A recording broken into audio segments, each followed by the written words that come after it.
नमस्कार जय Jagannath student Shakuntala tutorial को आपण मानक आंतरिक स्वागत। आज क्लास रे आमे आलोचना करिबा नाथ साहित्य संपर्क रे। पूर्वरु आमे लोक साहित्य संपर्क रे आलोचना करि सरचे। आज नाथ साहित्य संपर्क रे एमसीक्यू डिस्कशन करि नेबा।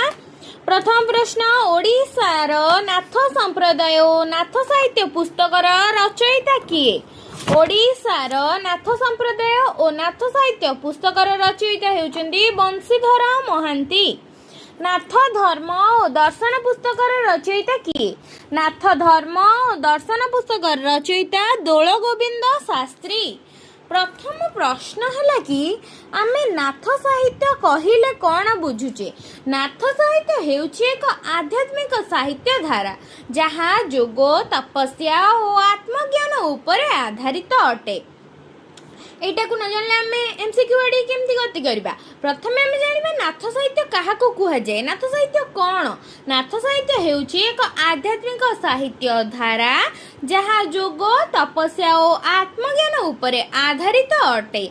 एहार प्रमुख गुरु थिले गोरक्षनाथ और मत्स्येन्द्रनाथ। एही साहित्य रे कुहा जायछि मन और देह को नियंत्रण कले मोक्ष पई पथ खोली जाय। आत्मज्ञान हेउची एहार सफलता। तबे एमसीक्यू डिस्कशन आड़ी की जिबा। प्रथम प्रश्न कौन थिला? ओडिशार नाथ संप्रदाय और नाथ साहित्य पुस्तकर रचयिता किए? रचयिता हेले बंशीधर महांती। नाथ धर्म और दर्शन पुस्तकर रचयिता किए? दोल गोविंद शास्त्री। नाथ धर्म संपर्कित शिशुवेद पुस्तकटी कहार रचना? नाथ धर्म संपर्कित शिशुवेद पुस्तकटी गोरक्षनाथଙ୍କ रचना। नाथ धर्मर प्रथम पुस्तकर नाम कौन? नाथ धर्मर प्रथम पुस्तकर नाम शिशुवेद। नाथ धर्मर प्रथम पुस्तकर नाम कौन? नाथ धर्मर प्रथम पुस्तकर नाम शिशुवेद। शिशुवेद पुस्तकर श्लोक संख्या केते? शिशुवेद पुस्तकर श्लोक संख्या 25। शिशुवेद पुस्तकर श्लोक संख्या केते? शिशुवेद पुस्तकर श्लोक संख्या 25। मत्स्येन्द्र गीतार आविष्कारक किए? मत्स्येन्द्र गीतार आविष्कारक श्री ब्रह्मानंद दास। मत्स्येन्द्रनाथଙ୍କ शिष्य किए थिले? मत्स्येन्द्रनाथଙ୍କ शिष्य थिले सिद्ध गोरखनाथ। मत्स्येन्द्र गीतार आविष्कारक किए? श्री ब्रह्मानंद दास। मत्स्येन्द्रनाथଙ୍କ शिष्य किए थिले?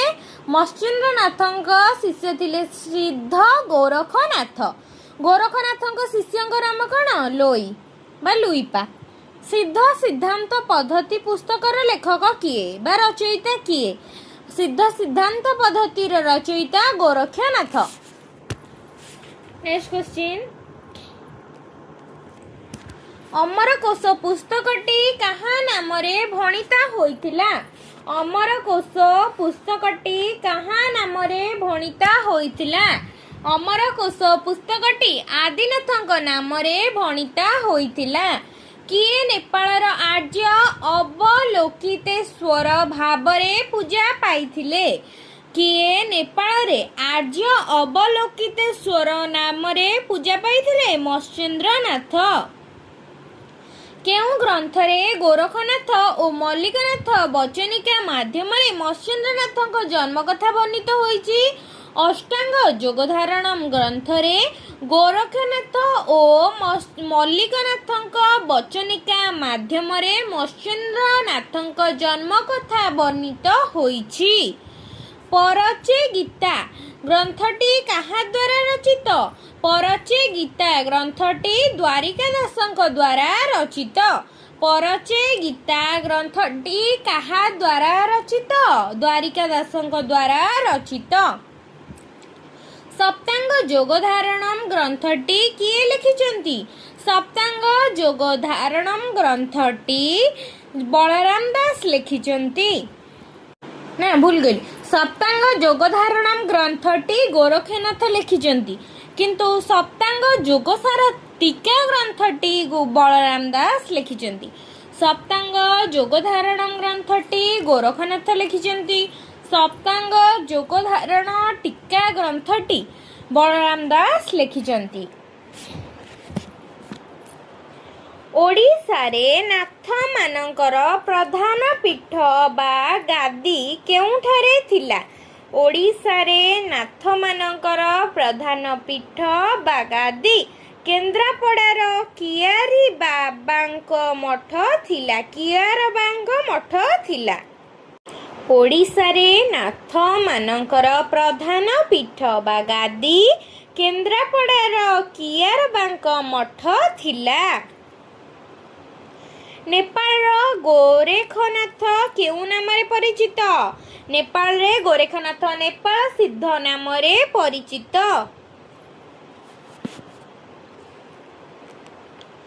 ଅନ୍ ହିନ୍ଦୁଜିମ୍ ଗ୍ରନ୍ଥର ସ୍ରଷ୍ଟା କିଏ? ଅନ୍ ହିନ୍ଦୁଜିମ୍ ଗ୍ରନ୍ଥର ସ୍ରଷ୍ଟା ଆଚାର୍ଯ୍ୟ କ୍ଷିତିମୋହନ ସେନ। ଆଚାର୍ଯ୍ୟ କ୍ଷିତିମୋହନ ସେନ ହେଉଛନ୍ତି ଅନ୍ ହିନ୍ଦୁଜିମ୍ ଗ୍ରନ୍ଥର ସ୍ରଷ୍ଟା। ଟୀକା ଗୋବିନ୍ଦଚନ୍ଦ୍ର ଗ୍ରନ୍ଥର ସ୍ରଷ୍ଟା କିଏ? ଟୀକା ଗୋବିନ୍ଦଚନ୍ଦ୍ର ଗ୍ରନ୍ଥର ସ୍ରଷ୍ଟା ହେଉଛନ୍ତି ଯୋଗୀନ୍ଦ୍ର ଦୈବଜ୍ଞ ବିପ୍ର। ଯୋଗୀନ୍ଦ୍ର ଦୈବଜ୍ଞ ବିପ୍ର ହେଉଛନ୍ତି ଟୀକା ଗୋବିନ୍ଦଚନ୍ଦ୍ର ଗ୍ରନ୍ଥର ସ୍ରଷ୍ଟା। କେତେ ଶତାବ୍ଦୀରେ ନାଥ ଧର୍ମ ଓଡ଼ିଆ ତଥା ଭାରତର ଅନ୍ୟାନ୍ୟ ଅଞ୍ଚଳକୁ ପରିବ୍ୟାପ୍ତ ହୋଇଥିଲା? ଦ୍ୱାଦଶ ଶତାବ୍ଦୀରେ ନାଥ ଧର୍ମ ଓଡ଼ିଆ ତଥା ଭାରତର ଅନ୍ୟାନ୍ୟ ଅଞ୍ଚଳକୁ ପରିବ୍ୟାପ୍ତ ହୋଇଥିଲା। ନାଥ ଧର୍ମର ପ୍ରଧାନ ଉପାସ୍ୟ ଦେବତା କିଏ? ନାଥ ଧର୍ମର ପ୍ରଧାନ ଉପାସ୍ୟ ଦେବତା ହେଉଛନ୍ତି ଶିବ। ନାଥ ଧର୍ମର ପ୍ରଧାନ ଉପାସ୍ୟ ଦେବତା କିଏ? ନାଥ ଧର୍ମର ପ୍ରଧାନ ଉପାସ୍ୟ ଦେବତା ହେଉଛନ୍ତି ଶିବ। ନାଥ ଧର୍ମର ବିଶିଷ୍ଟ ସ୍ୱରୂପ କ'ଣ? ନାଥ ଧର୍ମର ବିଶିଷ୍ଟ ସ୍ୱରୂପ ହେଉଛି ହଠ ଯୋଗ ଓ କାୟା ସାଧନା। ନାଥ ଧର୍ମର ପ୍ରଧାନ ବା ବିଶିଷ୍ଟ ସ୍ୱରୂପ ହେଉଛି ହଠ ଯୋଗ ଓ କାୟା ସାଧନା। ମତ୍ସ୍ୟେନ୍ଦ୍ରନାଥଙ୍କ ଅନ୍ୟ ନାମ କ'ଣ? ମତ୍ସ୍ୟେନ୍ଦ୍ରନାଥଙ୍କ ଅନ୍ୟ ନାମ ମୀନନାଥ। ମତ୍ସ୍ୟେନ୍ଦ୍ରନାଥଙ୍କ ଅନ୍ୟ ନାମ କ'ଣ? ମତ୍ସ୍ୟେନ୍ଦ୍ରନାଥଙ୍କ ଅନ୍ୟ ନାମ ମୀନନାଥ। ନାଥ ଧର୍ମର କ୍ରମ ବିକାଶ ପୁସ୍ତକର ସ୍ରଷ୍ଟା କିଏ? ନାଥ ଧର୍ମର କ୍ରମ ବିକାଶ ପୁସ୍ତକର ସ୍ରଷ୍ଟା ହେଉଛନ୍ତି ଦୋଳଗୋବିନ୍ଦ ଶାସ୍ତ୍ରୀ। ନାଥ ଧର୍ମର କ୍ରମ ବିକାଶ ପୁସ୍ତକର ସ୍ରଷ୍ଟା ହେଉଛନ୍ତି ଦୋଳଗୋବିନ୍ଦ ଶାସ୍ତ୍ରୀ। ନାଥ ଧର୍ମର ପ୍ରଧାନ ଉପାସ୍ୟ ଦେବତା କିଏ? ନାଥ ଧର୍ମର ପ୍ରଧାନ ଉପାସ୍ୟ ଦେବତା ହେଉଛନ୍ତି ଶିବ। ନାଥ ଧର୍ମର ପ୍ରଧାନ ଉପାସନା ପଦ୍ଧତି କ'ଣ? ନାଥ ଧର୍ମର ପ୍ରଧାନ ଉପାସନା ପଦ୍ଧତି ହେଉଛି ଯୋଗ ପଦ୍ଧତି। ଗୋରଖ ସଂହିତା ଅନୁସାରେ ନାଥ ଧର୍ମର ପ୍ରବର୍ତ୍ତକ କିଏ ଥିଲେ? ଗୋରଖ ସଂହିତା ଅନୁସାରେ ନାଥ ଧର୍ମର ପ୍ରବର୍ତ୍ତକ ଥିଲେ ଗୋରଖନାଥ। ଗୋରେଖ ସଂହିତା ଆବିଷ୍କାରକ କି? ନା, ଗୋରେଖ ସଂହିତାର ଆବିଷ୍କାରକ ହେଉଛନ୍ତି ବଂଶୀଧର ମହାନ୍ତି। ନାଥ ଧର୍ମରେ କେଉଁ ଗ୍ରନ୍ଥଟି ଗୁରୁ ଆଦିନାଥ ଏବଂ ଶିଷ୍ୟ ଲୋଇଙ୍କର କଥୋପକଥନ ଶୈଳୀରେ ରଚିତ? ନାଥ ଧର୍ମର ଅମରକୋଷ ଗୀତା ଗ୍ରନ୍ଥଟି ଗୁରୁ ଆଦିନାଥ ଓ ଶିଷ୍ୟ ଲୋଇଙ୍କ କଥୋପକଥନ ଶୈଳୀରେ ରଚିତ।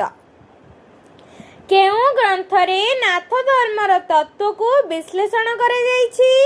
ଅମରକୋଷ ଗୀତା ଗ୍ରନ୍ଥରେ ନାଥ ଧର୍ମର ତତ୍ତ୍ୱକୁ ବିଶ୍ଳେଷଣ କରାଯାଇଛି।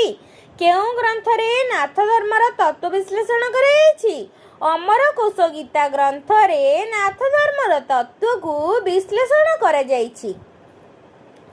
ନାଥ ଧର୍ମର କେଉଁ ଗ୍ରନ୍ଥରେ ସାଧନା ବଳରେ ମନୁଷ୍ୟ ଶରୀରକୁ ଅମର ରଖିବାର ଉପାୟମାନ ବର୍ଣ୍ଣିତ? ନାଥ ଧର୍ମର ଅମରକୋଷ ଗୀତା ଗ୍ରନ୍ଥରେ ସାଧନା ବଳରେ ମନୁଷ୍ୟ ଶରୀରକୁ ଅମର ରଖିବାର ଉପାୟମାନ ବର୍ଣ୍ଣିତ ହୋଇଛି। ଚନ୍ଦ୍ର ଚାରିକଳା ଓ ସୂର୍ଯ୍ୟ ଚାରିକଳା, ଏହି 8 କଳା ହିଁ ଅଷ୍ଟାଙ୍ଗ ଭାବରେ ଗୃହୀତ। ଏହା କେଉଁ ଗ୍ରନ୍ଥରେ ବର୍ଣ୍ଣିତ? ଅଷ୍ଟାଙ୍ଗ ଯୋଗଧାରଣ ଗ୍ରନ୍ଥରେ ବର୍ଣ୍ଣିତ। ଚନ୍ଦ୍ର ଚାରିକଳା, ସୂର୍ଯ୍ୟ ଚାରିକଳା, ଏହି 8 କଳା ହିଁ ଅଷ୍ଟାଙ୍ଗ ଭାବରେ ଗୃହୀତ। ଅଷ୍ଟାଙ୍ଗ ଯୋଗଧାରଣ ଗ୍ରନ୍ଥରେ ଏହା ବର୍ଣ୍ଣିତ। ଶିବ ସ୍ୱରୋଦୟ ଗ୍ରନ୍ଥର ରଚୟିତା କିଏ? ଶିବ ସ୍ୱରୋଦୟ ଗ୍ରନ୍ଥର ରଚୟିତା ଯଶୋବନ୍ତ ଦାସ। ସପ୍ତାଙ୍ଗ ଯୋଗଧାରଣ ଗ୍ରନ୍ଥରେ ସପ୍ତାଙ୍ଗ କହିଲେ କ'ଣ ବୁଝ? सप्तांग जोगधारणम ग्रंथ रे सप्तांग कहले सप्त 12 बा 7 दिन को बुझाई थाए। शिशु वेद पुस्तकटी प्रथमे किए लोकलोचन को आनिथिले?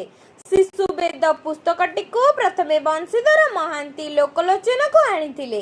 किए आनिथिले? बंशीधर महांती शिशु वेद पुस्तकटी को प्रथमे लोकलोचन को आनिथिले। गोरखनाथ और गुरु मत्स्येन्द्रनाथ कथोपकथन शैली रे केउं ग्रंथ रचित? गोरखनाथ और गुरु मत्स्येन्द्रनाथ कथोपकथन शैली रे शिशु वेद ग्रंथटी रचित। गुरु गोरखनाथ और गुरु मत्स्येन्द्रनाथ कथोपकथन शैली रे केउं ग्रंथटी रचित? शिशु वेद ग्रंथटी रचित। सारला महाभारत रे केउं ग्रंथ को पंचम वेद भाव रे ग्रहण करा जायछि? सारला महाभारत रे शिशु वेद को पंचम वेद भाव रे ग्रहण करा जायछि। चैतन्य दास केउं पुस्तक को एक पुराण बोली वर्णना करिसंती? चैतन्य दास शिशु वेद पुस्तक को एक पुराण बोली वर्णना करिसंती। नाथ धर्मावलंबी को जोगी काहेकि कुहा जाए? नाथ धर्मावलंबी को सेमाने प्रतिदिन जोग साधना करुथिबारु तांकु जोगी बोली कुहा जाई थाए। डॉक्टर दोलगोविंद शास्त्री मत्स्येन्द्रनाथ जन्मस्थान केउठारे बोली कहिसंती?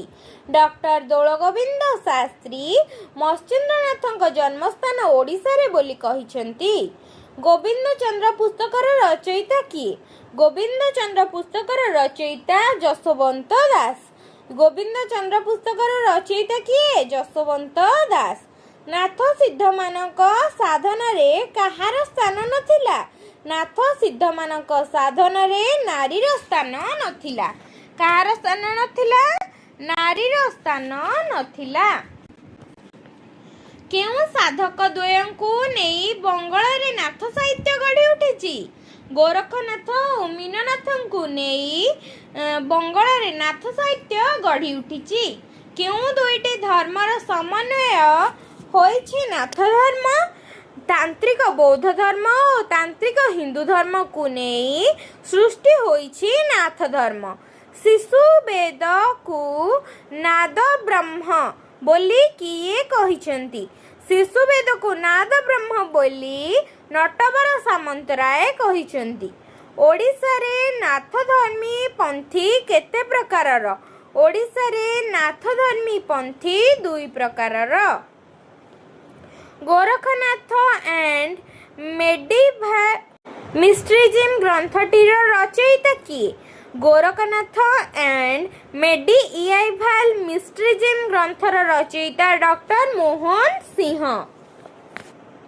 नाथ धर्मर साधक मानक संपर्क रे केउं ग्रंथ रे बहुल भाव रे वर्णना करा जायछि? लोही गीता ग्रंथ रे नाथ धर्मर साधक मानक संपर्क रे बहुल भाव रे वर्णना करा जायछि। ओडिशार केउं अंचल रे नाथ धर्मर राउळपंथी माने बहुल भाव रे देखा जायथांती? ओडिशार कलाहांडी और बलांगीर अंचल रे नाथ धर्म रे राउळपंथी माने बहुल भाव रे देखा जायथांती। तेबे आजिर क्लास रे हमें नाथ साहित्यर 48 टी क्वेश्चन आलोचना कले, जहाँ की UGC net, JRF, SSB, PGT आदि पीजी परीक्षा पाई उपयोगी हेबो बोली मु आशा करूची। तेणु जदि भल लगी थाए वीडियोटी तेबे लाइक शेयर कमेंट करिवे एवं शकुंतला ट्यूटोरियल को सब्सक्राइब करनेबे एवं कमेंट माध्यम रे जणाइबे वीडियोटी किपरि लागिला।